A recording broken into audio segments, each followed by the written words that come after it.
Hello hi आदाब और सत श्री अकाल। और एक बार फिर से आ गया हूँ मैं आप लोगों के बीच, आपका हमारा RJ 90.4 megahertz community radio Gyanvani यानी कि ज्ञान की वाणी पर। और कहते हैं आप सब लोगों से good morning my DY family. CPR यानी कि करंट पल्स रेडियो आ गया है। आज हम लोग बात करने वाले हैं आज की ताज़ा खबरों के साथ, और आज हम लोग ट्रिब्यूट देंगे, बात करेंगे पंकज उधास साहब की। ये सारी की सारी खबरें मेरे पास आती हैं बीबीसी हिंदी के माध्यम से। हम उनका शुक्रिया अदा करते हैं, उनको धन्यवाद करते हैं। कभी आंसू, कभी खुशबू और कभी नगमा बनकर हमेशा याद आएंगे पंकज उधास। 80 का दशक और टेलीविजन का अतिक्रमण नहीं हुआ था घरों में। तब रेडियो ही मनोरंजन की बुनियादी धारा थी और मामूली सा टेप रिकॉर्डर घरों की शान हुआ करता था। कैसेट्स के इस दौर में पंकज उधास घर घर में गूंजा करते थे। मखमल सी नरम आवाज, शाइस्ता अंदाज और गजलों का ऐसा चुनाव कि आपके ज़हन पर गहरा असर करें, आपके साथ लंबे समय तक जुड़ जाएं। और ज़माना खूब गुनगुनाया करता था पंकज उधास साहब। दीवारों से मिलकर रोना अच्छा लगता है, हम भी पागल हो जाएंगे ऐसा लगता है। चांदी जैसा रंग है तेरा, सोने जैसे बाल, यहाँ हर शख्स हर पल हादसा होने से डरता है। रोशन चेहरा, काली जुल्फें, आप जिनके करीब होते हैं। जाने कितनी गज़लें थीं जो लोगों को मुँह ज़बानी याद हो गई थीं। गजल गायकी की दुनिया में पंकज उधास का सफ़र आसान नहीं था। गज़लों की दुनिया में उतरने से पहले उन्होंने बाकायदा उर्दू की तालीम ली थी। 80 का वो दौर जादुई तरीके से शक्ल ले रहा था। शुरुआती 2 एल्बमों के बाद भूपिंदर सिंह गुलजार के अशार से सजा अपना मशहूर एल्बम वो जो शायर था लेकर आए थे। गज़लें फिर महफिलों की शान बन रही थीं, पर इस बार वो अपना रंग रूप बदल कर आई थी। जगजीत और भूपिंदर ने गज़ल गायकी में गिटार, कीबोर्ड और आधुनिक साज़ों की झालर सजाई थी। क्लासिकी गज़ल गायकी से इतर ये बिल्कुल नई ध्वनि थी। क्लासिकी शायरों से अलग यहाँ आम जिंदगी की बातें करने वाले शायरों को चुना जा रहा था। ऐसे दौर में पंकज उधास ने अपना पहला कदम रखा गज़लों की ओवर दुनिया में, और उनका पहला एल्बम आया आहट। इस एल्बम की एक गज़ल थी शायर थे नामवर। अब तो इंसान को इंसान बनाया जाए या कोई और ही भगवान बनाया जाए। इसी एल्बम में उन्होंने गज़ल भी गाई और शायर थे शेख हसन अबूवाला। कैसे कह दूं कि मुलाकात नहीं होती है, रोज़ मिलते हैं मगर बात नहीं होती है। शायद पंकज उधास को अपना फ़लसफ़ा भी इसी एल्बम में मिला था। शायद ये अनायास हो गया होगा, उन्होंने इस एल्बम में ये गज़ल भी गाई। ये अलग बात है साकी मुझे होश नहीं, होश इतना है कि मैं तुझसे फरामोश नहीं। ये अब्दुल हमीद अदम की गज़ल थी। आहट बड़ा लोकप्रिय हुआ और पंकज उधास के कदम गज़ल गायकी में जम गए। इसके बाद शुरू हुआ लगातार एल्बमों का सिलसिला। गुजराती थी उनकी मातृभाषा। पंकज उधास के लिए गज़लों की नाजुक और नरम दुनिया में कदम रखना किसी करिश्मे से कम नहीं था। वो हमेशा अपने इंटरव्यूज़ में बताते रहे कि उनकी मातृभाषा गुजराती थी। गुजरात में सौराष्ट्र जैतपुर में उनका जन्म हुआ था। उनके दादा भावनगर स्टेट के महाराज के डिप्टी दीवान थे और पिता सरकारी नौकरी में थे। मुझे एक मुलाकात में पंकज जी ने बताया भी था, ये वो पत्रकार महोदय हमें बता रहे हैं, कि संगीत उनके घर में किस तरह शामिल था। असल में उनके पिता के केशु भाई उधास को दिलरुबा, जो कि एक तरह का वाद्य यंत्र होता है, बजाना पसंद था और उन्होंने अब्दुल करीम खान साहब से इसकी तालीम ली थी। दफ्तर से लौटकर हर शाम वो दिलरुबा बजाया करते थे और नन्हे पंकज हर शाम इस महफिल का इंतज़ार करते थे। वक्त ने करवट ली और पंकज के दोनों भाई मनहर उधास और निर्मल उधास भी गायकी की दुनिया में चले आए। मनहर उधास तो मुंबई आए और वो फिल्म संसार में संघर्ष करने लगे। अपनी बिल्कुल अलग आवाज़ के जरिए उन्होंने अपने कदम जमा भी लिए। पढ़ाई खत्म करने के बाद पंकज मुंबई आए और उन्होंने सेंट जेवियर में दाखिला लिया।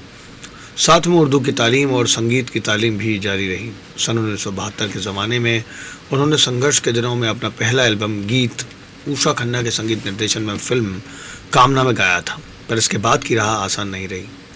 फिल्मी गानों की दुनिया पथरीली थी और वहाँ उम्मीद की किरण भी मुश्किल से चमकती थी। इस दौरान उर्दू सीखकर पंकज मीर, गालिब, उमर खयाम वगैरह को खूब पढ़ चुके थे। उन्होंने गज़लें गानी शुरू कर दी थी। आहट के बाद सफलता ने उनके कदम चूमे और उन्हें वो धारा मिल गई जिसकी उन्हें तलाश थी।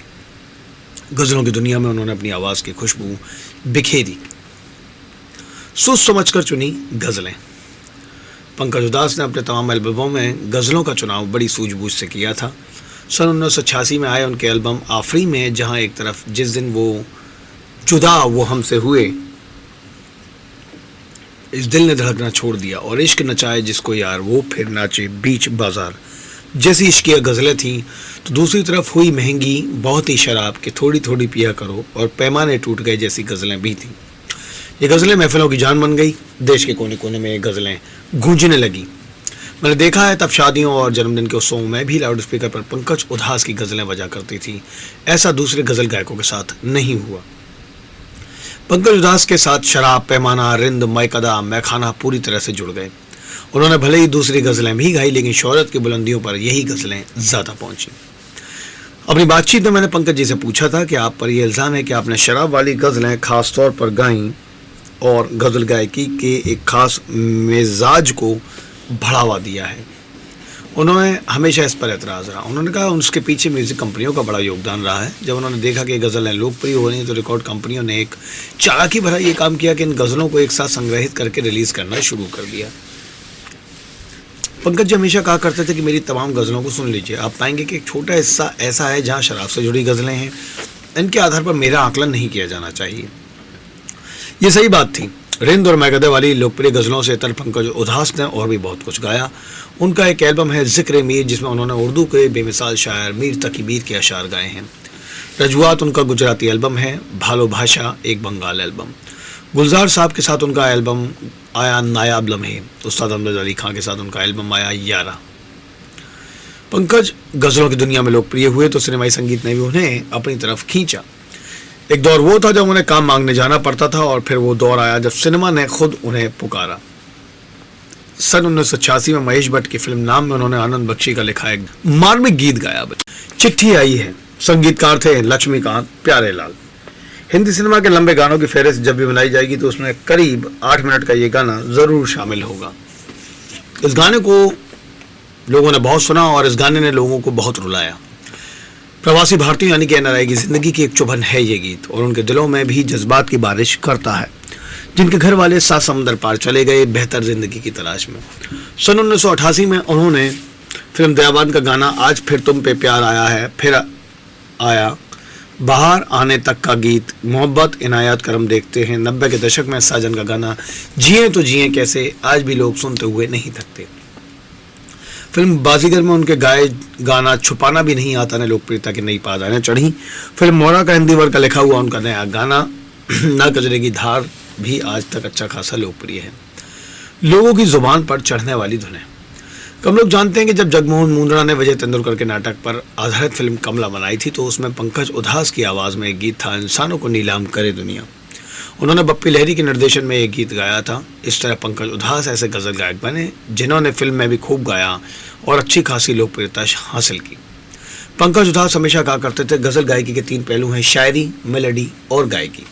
उन्होंने हमेशा अपनी गज़लों में इस बात का ख्याल रखा कि लोगों की ज़ुबान पर वो चढ़ें, धुनें ऐसी हों जिन्हें लोकप्रियता के तत्व हों। वो याद है 1999 में उनका एक एल्बम आया था महक, जिसमें उन्होंने चुपके चुपके सखियों से वो बातें करना भूल गई, मुझको देखा पनघट पे तो पानी भरना भूल गई जैसा गीत गाया था। अनुभव सिन्हा ने इसका म्यूजिक वीडियो बनाया था और अभिनेता जॉन अब्राहम इसमें नजर आए थे। गुलजार के साथ उनका एल्बम नायाब लम्हे खासतौर पर याद आता है, जिसके वीडियो में वो खुद गुलजार साहब के साथ नजर आते हैं और गाते हैं, पेड़ के नीचे कौन था कल की बारिश में, भीग रहा था हल्की हल्की बारिश में। पंकज जिंदगी भर स्टेज पर गाते रहे। गज़ल गायकी के सुनहरे दौर से लेकर झमाझम संगीत के दौर तक उन्होंने अपने स्टेज शोज जारी रखे। दुनिया भर में उनके म्यूजिक शोज होते थे और लोग उस सुनहरे दौर को याद करने और उन्हें सुनने जमा होते थे। अद्भुत नज़ारा होता था वो। उनका अचानक यूँ चले जाना एक खालीपन दे गया है। राजेश रेड्डी की लिखी हुई उनकी एक खास गज़ल है, यहाँ हर शख्स हर पल हादसा होने से डरता है, खिलौना है जो मिट्टी का फना होने से डरता है, मेरे दिल के किसी कोने में एक मासूम सा बच्चा बड़ों को देखकर दुनिया बड़ा होने से डरता है। पंकज हर मोड़ पर याद आएंगे, जहन में गूंजेंगी उनकी आवाज़, कभी आंसू कभी खुशबू कभी नगमा बनकर हमसे हर शाम मिली है तेरा चेहरा बनकर। आज का करंट पल्स रेडियो था इतना ही। दोबारा ज़रूर आऊँगा आप लोगों के पास 90.4 मेगाहर्ट्ज़ कम्युनिटी रेडियो नैनवानी पर।